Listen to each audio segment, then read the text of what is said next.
안녕하세요. 안녕하세요. 한몽신입니다. 네, 오늘 소개할 영화. 한 번 다시 할까요? 네.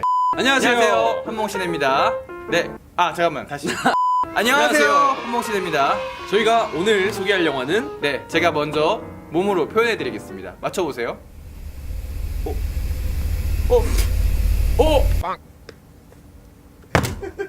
자, 이번 영화는 바로 그래비티입니다. 허블 우주망원경을 수리하기 위해 우주를 탐사하던 라이언 스톤 박사. 그때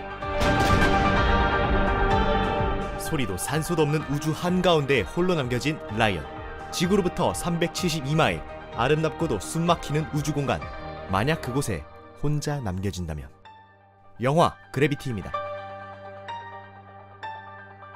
이번 역대 한몽신의 역사상 가장 짧은 줄거리 오프닝이에요. 찍고 계신 송편님이 나레이션을 맡고 계시는 약간 내 분량 줄어든 거 아니야? 섭섭할 수도 있지만. 아닙니다. 네, 그만큼 영화의 줄거리가 군더더기가 없고 보여주고자 하는 주제의식이 워낙 명확해가지고 네, 사실 이야기는 간단합니다. 그렇죠. 등장인물이 그냥 우주에 필요하게 되는 영화예요. 이 영화가 처음 나왔을 때 전 세계적인 극찬을 받았죠. 이력을 한번 설명해드리자면 짠. 아카데미에서 7관왕, 감독상, 촬영상, 편집상, 시각효과상, 음악상, 음향상 이렇게 극찬을 받았고 정말 대단한 게 뭐냐면은 촬영상도 받고 음악상도 받았다는 거는 우리 눈과 귀를 모두 만족시켜주는 영화라 그렇준 거죠. 2010년대를 대표하는 우주 영화가 아닐까 그런 생각이 들어요. 그럼 그 전에 대표한 영화는 뭐였어요 혹시? 그전에는 그런 게 되게 많았죠. 외계인 영화라든지 맞습니다. 에일리언이라든지. 저는 그래 사실 뭘 되게 저한테 대표하는 우주 영화는 그 전에는 네. 아마겟돈이었어요. 그 뭐지? 음. 오픈 나도 그 노래 좋아해.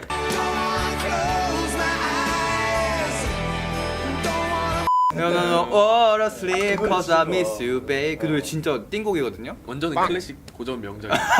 아니 근데 과거에는 이렇게 우주를 배경으로 하면 보통 이렇게 운석 떨어진 이용이라든지 그렇죠. 아니면 인디펜던스 데이 같이 그렇죠. 외계인 침략이라든지 이런 영화였는데 그래비티가 참 참신하죠. 그렇죠. 사실 이 영화 이후에 꽤 많은 우주 영화들이 많이 나왔어요. 인터스텔라라든지 마션이라든지. 마션, 그렇죠. 예. 그 영화들이 개봉을 할 때마다 비교되고 거론되는 영화가 바로 그래비티다. 그런 정말 점에서 그냥 그렇죠? 원형 같은 느낌. 그렇죠. 그런 점에서 2010년대 우주를 대표하는 영화 중에 하나가 바로 그래비티다라고 말을 하고 싶었습니다. 그래비티를 개봉날을 보셨나요 혹시? 저는 아쉽게도 그래비티를 영화관에서 못 보고 집에서 봤거든요. 아. 어떠셨어요? 저는 영화 개봉했을 때가 고2였거든요. 네. 그때였나요? 군대 있어도 못 봤겠다. 군대 있었구나. 다른 우주에 있었네요. 살려줘. 살려줘. 집으로 돌아가고 싶어. 친구랑 같이 봤는데 네. 저희 고향에 이제 3D관이 딱 하나밖에 없었어요 그때는. 어디 고향 어디신데요? 군산인데 군산 CGV. 롯데시네마였어요. 시리안. 네.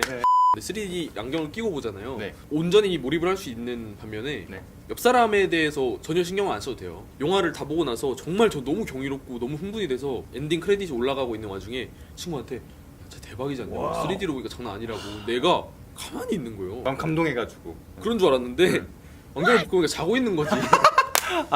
너무 깜짝 놀랐어요. 전 죽은 줄 알았어요.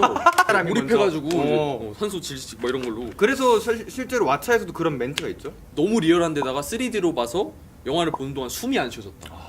영화를 보고 자리에서 일어나는 순간 휘청거렸다. 진짜 이거는 봐야지만 알 수 있는. 그렇죠. 지루한 사람도 있을 수 있는데 그 반면에 몰입을 굉장히 하면은 너무 좋은 영화다. 이 영화가 사실 이번에 재개봉도 하잖아요. 맞습니다. 아이맥스랑 4DX로도 개봉을 하는데 저희가 또 그래서 또 이 영화를 다루게 됐죠. 아이맥스 시사회 평본위원 정말 역대급 아이맥스 영화라는 평도 되게 많더라고요. 사실 역대급이란 말이 너무 자주 쓰여서 역대급이란 말의 의미가 퇴색됐는데 이 영화는 정말로 역대급입니다. 아이맥스가 이제 생기고 인기가 많아질 때 두 편의 영화가 이 아이맥스 대표한다 생각을 해요. 인터스텔라 그리고 이 그래비티. 그래비티. 마션이 왜 나와 갑자기? 마션 좋아하시나요? 이 영화에 온전히 몰입을 할 수 있는 이유 중에 하나가 압도적인 오프닝이라고 생각을 하거든요. 맞습니다. 롱테이크가 엄청나죠? 17분 정도 이어진다고 해요, 처음부터. 이동진 평론가님께서 이 영화에 대해서 굉장히 유명한 코멘트를 한 적이 있어요. 그냥 영화를 보는 것이 아니라 어떤 체험이다. 그렇죠. 관람이 아니라 어떤 영화는 체험이 된다. 경이롭다. 이런 표현을 쓰셨거든요. 간단하면서도 이 영화를 대표하는 코멘트가 돼버렸죠. 이 영화가 줄거리도 단순하고 러닝타임도 짧잖아요. 90분밖에 안 되는데 그 90분 동안 관객들이 숨죽이고 우주 체험을 하는 것처럼 볼 수 있었던 이유에는 오프닝이 굉장히 많은 기여를 한다고 생각을 해요. 맞습니다. 그러니까 오프닝 맨 처음에는 문구로 시작하잖아요. 우주에서 생명체의 생존은 불가능하다. 이러면서 그래비티로 시작되는데 맞아, 사형 선고를 내리는 거. 그렇죠. 그 말을 들은 순간 이런 생각을 하죠. 아무리 평온하게 그 우주에서 작업을 하고 있는 장면을 보더라도 내가 긴장을 하고. 금방이라도 죽을 수도 있겠구나라는 생각을 하게 되는 거죠. 맞아요. 보통 우주를 우리가 상상을 할 때는 환상적이고 정말 감탄만 나올 것 같은 좀 긍정적인 의미라면 이 영화에서 보여주는 우주의 또 다른 의미는 답답하고 무섭고 막연하고 그런 공간이다. 이 영화의 사망 선고 같은 오프닝이 나오는 순간 우주라는 죽음의 영역에 들어온 거야 라고 말을 해주는 느낌이랄까요. 맞습니다. 아까도 말했듯이 오프닝 시퀀스가 무려 17분 동안 이어지는데 그것 때문에 친구가 좋은 거잖아요, 그쵸? 아니 좋아하는 사람 좋아하는데 이게 롱테이크 싫어하는 사람 자더라고. 예. 17분 만에 잠든. 원래는 보통은 캐릭터 소개를 좀 해주고 그렇죠. 이제 바로 조나는 넘어가는데 쭉 그냥 바로 그냥 이거 어떻게 기다려? 네. 한 순간 여러분 잠드실 수도 있습니다. 조심하십시오. 레스. 그것만 참으면 재밌는 영화 기다리고 있어요. 이 엄청난 롱테이크 오프닝 씬을 사실 네. 이제 촬영 감독 굉장히 유명한 에마뉴엘 루베츠키라는 촬영 감독이 찍었는데 이 알폰소 카라 감독이랑도 계속 같이 하죠. 그렇죠. 루베츠키 감독이 되게 좋은 영화 많이 찍었잖아요. 레버넌트도 있었고 뭐 버드맨도 있었고 칠드런 오브 맨 그것도 아. 오프닝 칠드런맨 또 롱테이크로 롱테이크. 유명한 영화죠. 롱테이크의 대표인 촬영 감독격으로 네. 인식이 되는 거예요 우리한테는 이렇게. 근데 정작 본인은 롱테이크 찍는 걸 별로 안 좋아한다고. 뭐 하는 사람이야? 자아 분열 아닙니까? 루베츠키 입장에서는 네. 그런 거라고 하더라고요. 관객들이 볼 때 아 이거 롱테이크구나 라고 생각하는 순간 이 영화의 몰입이 깨진다는 거죠. 아 그렇겠네요. 그래서 루베츠키도 꺼린다고 합니다. 좋은 자세네요. 많은 분들이 또 이 영화를 보고 그런 말을 많이 하세요. 어떤 저는 영화 보고 이 그래비티를 처음 본 다음에 커다란 하나의 비유 같다는 생각을 했어요. 그래 네. BT 죄송해요. 우주에 있는 것 같아. 고립된 것 같아. 숨 막혀갖고. 많은 분들이 이 영화를 보고 그런 말을 하세요. 살아있는 것에 감사를 많이 느꼈다. 삶에 어떤 의지를 많이 얻었다. 이런 말씀을 많이 하시는데 이 영화를 정확하게 보고 느끼신 거죠. 굉장히. 맞습니다. 제가 생각했을 때 삶의 의지에 관한 영화 같아요. 이 영화. 맞습니다. 사람들이 같이 사는 곳에서 떨어져 나와서 이런 외딴 고립된 우주에서 살면서 이 삶의 의지를 가질 것이냐 가지지 못할 것이냐 그쵸. 그런 내용인 것 같죠. 그러니까 영화 속의 주인공 라이언은 이제 사연을 좀 들어보면은 딸을 잃어버리고 너무 황당한 사고 때문에 그래서 그때 이후로 트라우마적인 게 생겨가지고 이제 멘트 없는 라디오를 켜고 정처 없이 운전을 한다. 맞습니다. 지구에서 일상이 그랬다라고 말하는 장면이 있어요. 그래서 사실 삶의 의욕을 잃고 우주로 나온 거죠. 그렇죠, 그렇죠. 네. 어쩌면 지구에서의 삶도 우주에서처럼 무중력 상태로 정처 없이 떠다니는 느낌. 라이언은 지구에서의 여생에 별 미련이 없이 그냥 지구에서는 죽은 상태로 살았던 거예요. 맞습니다. 이 우주가 아닌 이 라이언의 감정이라고 생각하기도 해요. 우주 자체가. 우주 자체가 네. 떨어져 나온 거죠. 그 커다란 그 사건을 겪으면서 실제로 우주에서는 그것이 이제 뭐 러시아 우주정거장이 뭐 폭파돼서 그 파편들이 네. 온 그런 사건이었지만 마음에 그렇게 그 정도의 사건이 일어난 거죠. 그래서 이 사람이 정처 없게 우주를 떠돌게 되고 다시금 사람들 곁으로 돌아가게 되는 과정이라고 생각도 해요. 근데 그렇게 살고 있던 그녀한테 맷이라는 중요한 인물이 맷 하면 또 맷 하면 또 저번에 이거 계속 보신 분들 알겠지만 시카리오에서도 맷이 나왔죠. 그러니까요. 2연속 출연 맷. 네. 우주에서 라이언은 2번 정도 진짜 죽음에 가까운 상황을 겪잖아요. 네. 그때마다 맷이 구해주죠. 구해준다는 거죠. 네. 첫 번째 사건은 일단 줄이 끊겨가지고 혼자 뱅글뱅글 우주를 돌 때 이제 라이언은 거의 죽었다라고 생각하고 관객들도 라이언 죽었다고 생각할 정도. 실제로 영화에서도 소리 다 없어지고 시야도 점점 어두워지는. 맞습니다. 우주하는. 저는 그 영화 끝난 줄 알았어요. 아무것도 안 보여요. 소리도 안 들리고. 그래서 네. 아 영화는 1시간 반인데 왜 여기서 끝나지? 생각했죠. 근데 이제 기적적으로 갑자기 맷과 통신이 통하죠. 정말 생명을 다시 찾은 것 같은 느낌이에요. 그쵸 그쵸. 그때 이제 둘이 마치 태아와 산모처럼 탯줄처럼 아, 줄로 이어져 있잖아요. 그 사이 이제 맷이 라이언을 살리려고 이 탯줄 같은 줄을 혼자 놓아버리고 죽음을 택하는 장면도 있잖아요. 이제 탯줄이 잘려서 마치 독립을 하게 된 한 사람처럼 한 주체처럼 혼자 생존한 라이언이 첫 번째로 내가 진짜 살아야 되는 이유, 삶의 의지를 깨달은 순간이 아닐까. 맞습니다. 그 전까지는 누군가에 끌려다니던 삶이었죠. 그렇죠 그렇죠. 그래서 거기도 약간 재밌어요. 왜 그러냐면은 그 맷이 라이언을 끌 때마다 욕을 해요. 라이언이 맞아. 알죠? 막 Damn it! I know what you mean. Damn it. You're burning oxygen. 막 산소 떨어진다고 조용히 하는데 계속 욕을 하거든요. 근데 그것도 웃긴 게 약간 그렇다 생각해요. 누군가에 의해서 내 삶이 끌려질 때는 고통이 따른다. 오. 표현이라고도 생각을 해요. 왜냐면은 욕하지 말라는데 계속 그거거든. 예. 그렇게 해석을 할 수도 있는데 네네네. 사실 이 영화에 조금 혹한 평을 주는 사람 중에서 네. 그런 평도 있었어요. 어떤? 여주 존나 징징거림. 아.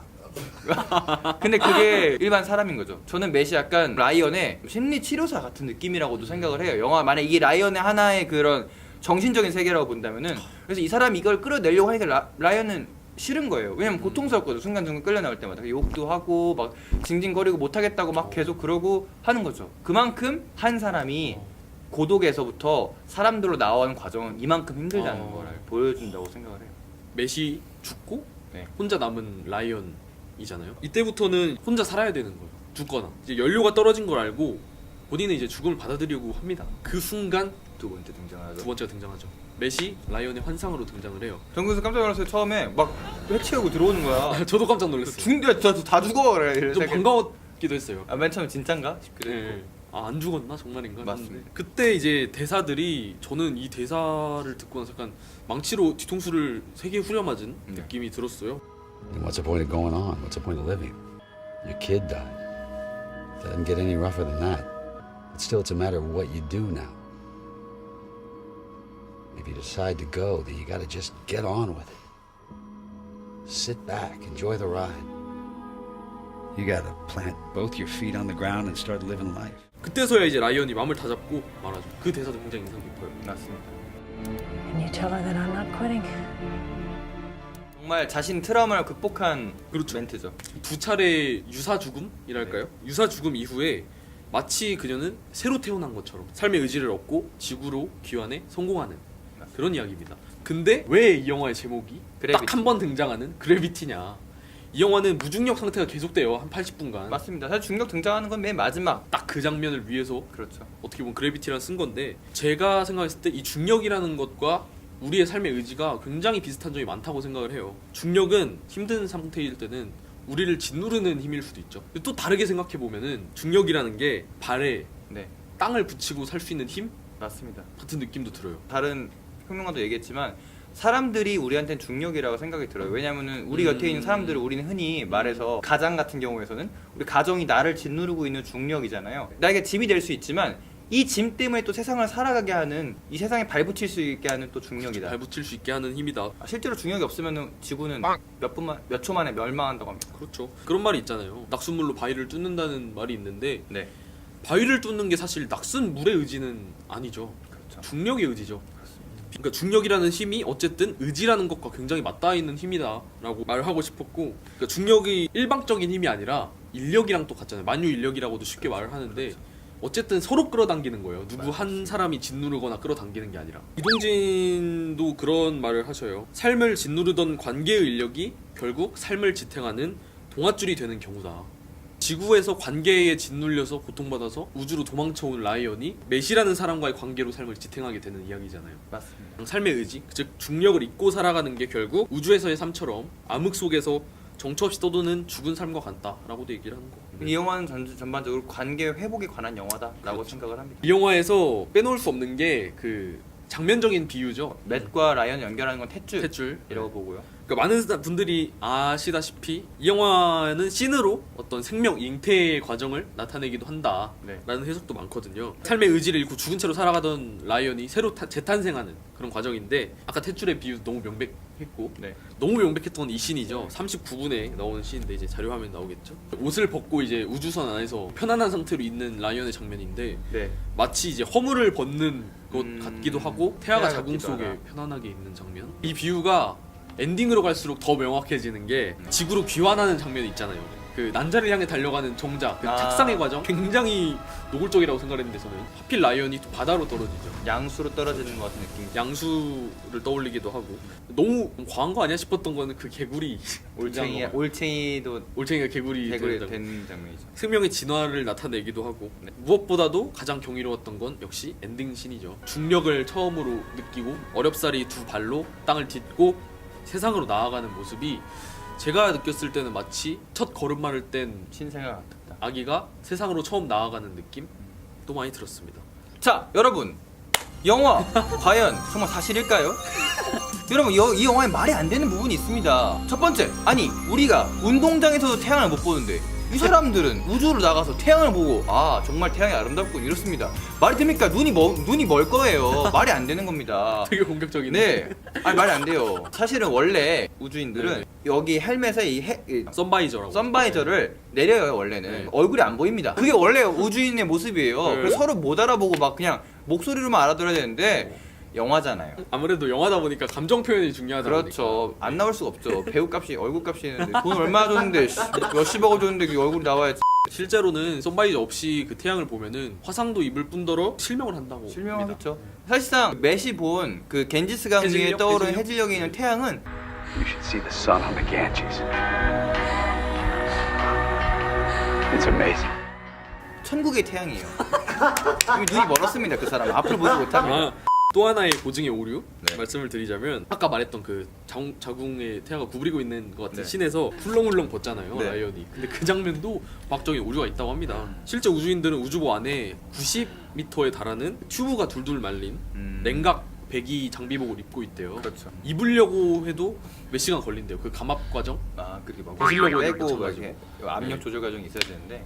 그리고 또 하나는 ISS의 그 예비용 우주선을 통해 탈출을 하잖아요. 네네. 근데 실- 사실 예외용 우주선이 없다. 없다. 팩트 체크. 네. 네. 미안하지만 돌아오지 못했다. 미안하지만 네. 살 수 없었다. 네, 라이온도 환상이었다라는 거. 네. 그리고 마지막으로 굉장히 슬펐던 씬. 그 라이언의 눈물. 사실 눈물이 이렇게 막 또룩또룩또룩 아름답게. 이렇게 그 눈물이 클로즈업 되는 장면이 있는데 네. 정말 애니메이션 같기도 한 순간적으로는 막 그 언어의 정원을 보는 것 같기도 한 장면인데 과학적으로는 과학적으로는 사실 원래 눈에 이렇게 물이 맺혀 있었어야 돼. 달랑달랑거려야 돼 눈물이. 이렇게 맺혀 있어야 돼. 하지만 네. 영화니까. 아 그거 알아요 혹시? 아닌강? 그 아니. 통신이 연결됐는데 라이언이 알고 보니까 지구에서 통신이 연결된 거죠. 교신이. 그 장면에서 막 아닌강? 아닌강? 막 이러는데 약간 스피노프로 그 아닌가크라는 단편을 냈다고 해요. 이거 몰랐어요 이거? 불렀어요. 뭐예요? 라이언의 입장이 아니라 라이언의 교신을 받은 지구에서의 입장에서 영화를 만든 거예요. 그것도 재밌더라고요. 저는 한번 보면 재밌을 것 같습니다. 보면 재밌을 것 같아요. 네 이제 명장면 시간으로. 제가 뽑은 명장면. 네. 처음에 표류 얘기 시작했을 때 네네네. 막 돌잖아요. 아, 막 돌면서 계속 뱅뱅뱅뱅 돌아요. 뱅뱅뱅. 정말 뱅뱅뱅 빵야 빵야 빵야. 그래서 자 꼼짝 맞아 진짜. 네 꼼짝 마세요. 하지 마세요. 영화 하지 마세요. 그래서 계속 막 같은 장면만 계속 봐요. 사실 영화에서는 그렇게 표류가 표현된 적이 자주 없었는데 표류한다면 정말 그렇겠구나. 같은 것만 계속 보면 점점 멀어지는 자신을 보면서 점점 우주에서 죽어가는 거를 체험할 수가 있습니다. 밖에서 처음에 그 라이언의 모습을 촬영하다가 선바이저 안으로 들어온 장면이 있어요. 이렇게 들어와서 바깥을 네, 보는 장면 바깥을 말씀하시죠? 라이언의 시선으로 보는 장면이 네. 있는데 관찰자인 내가 어느 순간 주체가 되어 이 주체가 돼서 체험을 하고 있다는 생각을 정말 적나라하게 할 수 있는 그런 장면입니다. 그렇죠. 우주가 사실 정말 무시무시한 공간이다. 아름답지만 않다라는 걸 정확히 보여준 장면이고요. 그 장면부터 시작해서 도움의 손길이 오기 전까지 그때까지 정말 죽었구나 싶어요. 정말로 제가 그 사람의 감정에 이입돼서 그래서 더욱더 도움의 손길을 왔을 때 안도하게 숨을 내쉬게 돼요. 너무 이 삶에 감사하다. 맞습니다. 살아있는 게 감사하다. 정말 멋진 장면이라고 할 수 있습니다. 저의 명장면은 메시 나타나는 환상. 네. 그 장면이 아까도 약간 뒤통수 후려맞는 느낌이 들었다. 메시 나타나는 환상이라고요? 메시. 메시. 뭐죠? 니도 메시가 왕이었으니까 나도 왕이한다. 뭐 할 말이 없음. 좋은 영화라고 생각하는 요건 중에 하나가 이 영화가 나한테 말을 거는 느낌을 받을 때라고 생각을 하거든요. 맷의 대사는 환상이잖아요. 라이언이 만들어낸. 네. 근데 이 대사들이 어떻게 보면은 영화가 나한테 말을 거는 느낌이 드는 거예요. 이 대사들이. 네. 살아가는 이유가 뭐냐? 살아가기로 했으면 계속 살아야 된다. 두 발 딱 버티고 살아가야지. 이런 말을 해주는데 까미 책 중에 시지프 신화라는 책이 있는데 여기서 나오는 질문 중에 하나가 우리가 왜 죽지 않고 살아가야 하는가? 이것에 대해서 철학적인 질문을 계속 하거든요. 죽을 때까지 달고 살아야 되는 질문이기도 한데 저는 이 장면을 보고 이 질문에 대한 해답을 조금은 얻지 않았나? 라는 생각이 들었어요. 그러면 바로 네. 한 줄평 시간으로 나를 짓누르고만 있는 것 같던 세상은 동시에 한없이 작은 내 삶을 끊임없이 붙잡아주고 있었다. 네, 이제 한 줄평 한번. 상처받아 사람들을 떠났던 사람이 다시 돌아오는 것이 이렇게나 어렵다. 여러분 모두 우리 그래비티 꼭 아이맥스 영화관에서 보시길 추천드립니다. 그래. BT!